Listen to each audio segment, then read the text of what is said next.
അതിജീവിതയുടെ ഐഡന്റിറ്റി വെളിപ്പെടുത്തിയതിന് 4 പേർക്കെതിരെ കേസെടുത്തിരിക്കുന്നു. മഹിളാ കോൺഗ്രസ് പത്തനംതിട്ട ജനറൽ സെക്രട്ടറി രഞ്ജിത പുളിക്കനാണ് ഒന്നാം പ്രതി. യൂത്ത് കോൺഗ്രസ് സംസ്ഥാന ജനറൽ സെക്രട്ടറി സജന ബി സാജൻ നൽകിയ പരാതിയിൽ രഞ്ജിതയ്ക്കെതിരെ മറ്റൊരു കേസ് കൂടി രജിസ്റ്റർ ചെയ്തിട്ടുണ്ട്. ഐഡന്റിറ്റി വെളിപ്പെടുത്തിയതിൽ KPCC ജനറൽ സെക്രട്ടറി സന്ദീപ് വാര്യറാണ് 4ാം പ്രതി. വിവാദമായത് 2024 പോസ്റ്റ് ചെയ്ത ഫോട്ടോയാണെന്നും പ്രചരിക്കുന്നത് കണ്ടപ്പോൾ നീക്കം ചെയ്തതും സന്ദീപ് വാര്യർ മാതൃഭൂമി ന്യൂസിനോട് പറഞ്ഞു.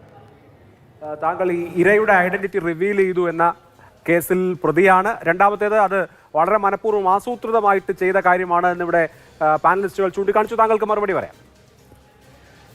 ഒരു തരത്തിലുള്ള ആസൂത്രിതവുമല്ല. എന്റെ പോസ്റ്റ് കണ്ടാലറിയാം. ഞാനുമായി ബന്ധപ്പെട്ട് ഒരു യൂട്യൂബ് പരാമർശം ഉണ്ടാവുന്നു, യൂട്യൂബ് ചാനൽ പരാമർശം ഉണ്ടാവുന്നു. സത്യം പറയണമെന്ന് വെല്ലുവിളിക്കുന്നു. സ്വാഭാവികമായിട്ടും ഞാൻ എന്തെങ്കിലും മറച്ചു വെക്കുകയാണെന്ന് സ്വാഭാവികമായിട്ടും ആളുകൾ കരുതും. അതുമായി ബന്ധപ്പെട്ട് ഇരയുടെ അല്ലെങ്കിൽ ഈ പറയുന്ന പരാതിക്കാരിയുടെ ഐഡന്റിറ്റി വെളിപ്പെടുത്താതെ തന്നെ എനിക്കറിയാവുന്ന ചില കാര്യങ്ങൾ ഞാനതിൽ പറഞ്ഞിട്ടുണ്ട്. അതിനുശേഷം എന്റെ ഫേസ്ബുക്ക് പേജിൽ കയറി ചില ആളുകൾ ഞാൻ പങ്കെടുത്ത ഒരു വിവാഹ ഫോട്ടോ കുത്തിപ്പൊക്കുകയുണ്ടായി.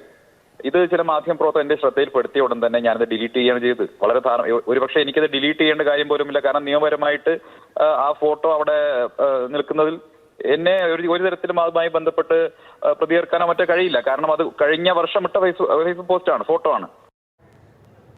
TS ഹരികൃഷ്ണ വിശദ വിവരങ്ങൾ നൽകും. ഹരി, ഇപ്പോൾ നമ്മൾ കേട്ടത് സന്ദീപ് വാര്യറിന്റെ പ്രതികരണമാണ്. അതിനെ പൂർണ്ണമായും നിഷേധിച്ചുകൊണ്ടുള്ള പ്രതികരണമാണ് സന്ദീപ് നടത്തുന്നത്. പക്ഷേ പോസ്റ്റൊക്കെ കണ്ടതാണ് നമ്മളൊക്കെയും. നിലവിൽ ഇപ്പോൾ ഈ മറ്റുള്ള ആളുകൾക്കെതിരെ അവരുടെ ഏതൊക്കെ ചെയ്തികൾക്കാണ് പോലീസ് കേസെടുത്തിരിക്കുന്നത്, ഏതൊക്കെ വകുപ്പുകളാണ് ചുമത്തിയിരിക്കുന്നത്?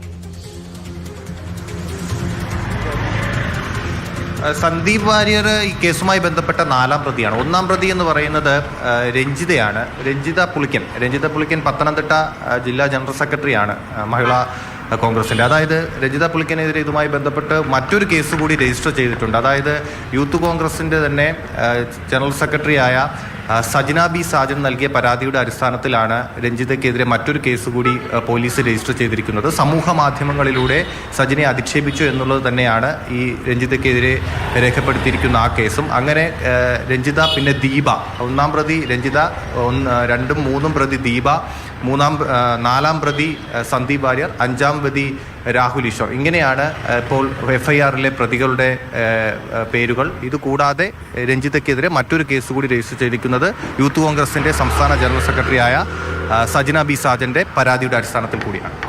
ശരി.